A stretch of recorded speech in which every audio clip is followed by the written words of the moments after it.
పైన కూర్చో అమ్మలు రావాలిగా వాళ్ళు రాని వచ్చింది కూడా గోయిందా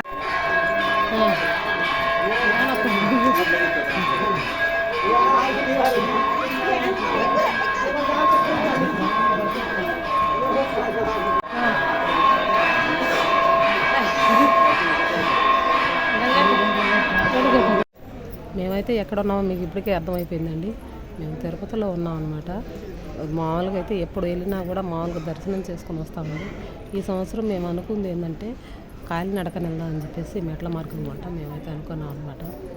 ఈ మధ్యకాలంలో గుంపులుగా వెళ్ళండి అది అని చెప్పి పులులు వస్తున్నాయని చెప్పి చెప్తున్నారు. ఇంత మహాపుణ్యక్షేత్రం అవన్నీ ఏమీ లెక్క చేయటం లేదండి. వచ్చిన భక్తులందరూ చూడండి ఎంతమంది జనాలు, వయసుతో పనే లేదండి. చిన్నపిల్లలైనా కూడా చక్కగా వెళ్తున్నారు కాలినడకన. ఇంతమంది నడవంగలేంది ఆ దేవుడు మనకు శక్తి ఇవ్వలేడా అని చెప్పేసి మేమైతే మార్నింగ్ 5 గంటలకే బయలుదేరామండి. చూడండి వీళ్ళందరూ మెట్ల మార్గం గుండా బయలుదేరారు అనమాట.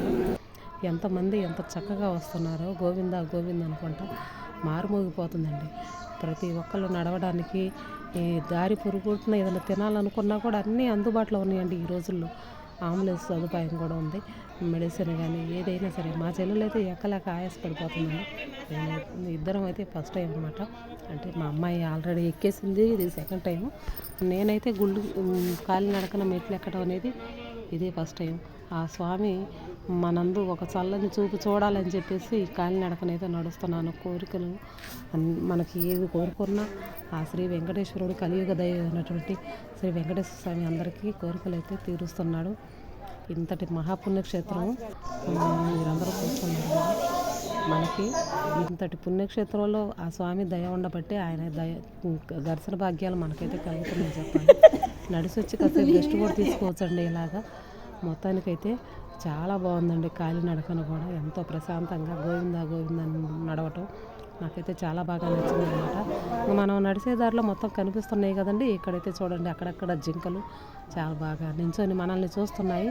మనుషులు చూడంగానే అవి మన దగ్గరకు వచ్చేస్తున్నాయి అనమాట. ఎందుకంటే మన చేతులలో ఏమంటే వాటికి పెడతామని వాటికి కూడా అలవాటు అయిపోయింది అనమాట. మనకి ఏదైనా పెడితే కాకపోతే అక్కడ ఉన్న సిబ్బంది ఏం చెప్తున్నారంటే వాటి దగ్గరికి వెళ్ళొద్దండి, మీరు అవి పట్టుకోవద్దు అంటున్నారు.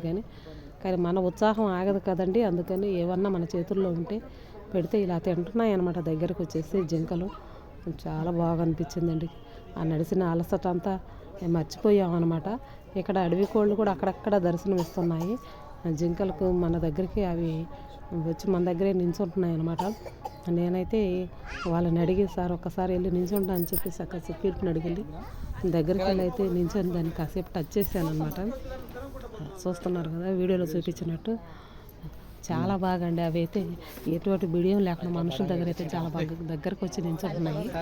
మొత్తానికైతే ఇక్కడ ఈ పొదల్లో ఉందండి దుప్పు ఒకటి, అది సరిగా కనిపిస్తలేదన్నమాట చెట్ల మధ్యలో అనమాట.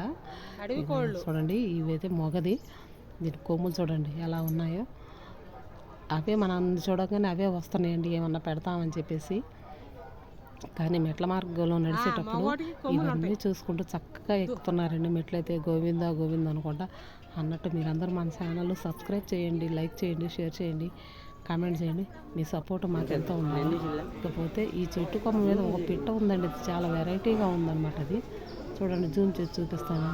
అది కూడా ఫోటోలు తీస్తుంటే కదలకుండా అలాగే నిల్చుంది. బాగుంది చూడటానికి. అది మొత్తానికైతే కష్టపడ్డామండి మేము. 3 గంటలన్నర కల్లా మొత్తం మెట్ల కాడికి అయితే వచ్చేసామన్నమాట.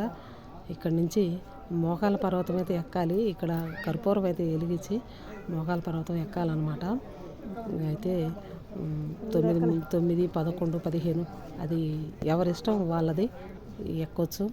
నేనైతే 9 మెట్లు ఎక్కానండి. మనం ఏం చిన్నపిల్లలం కాదు కదండి ఇవన్నీ.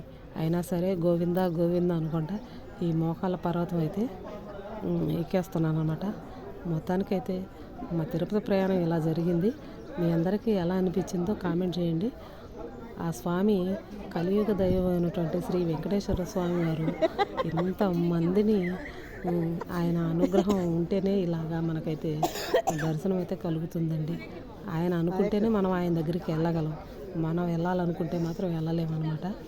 మొత్తానికైతే మా ప్రయాణం ఇలాగైతే జరిగిపోయింది. మీ అందరికీ ఎలా అనిపించిందో చెప్పండి.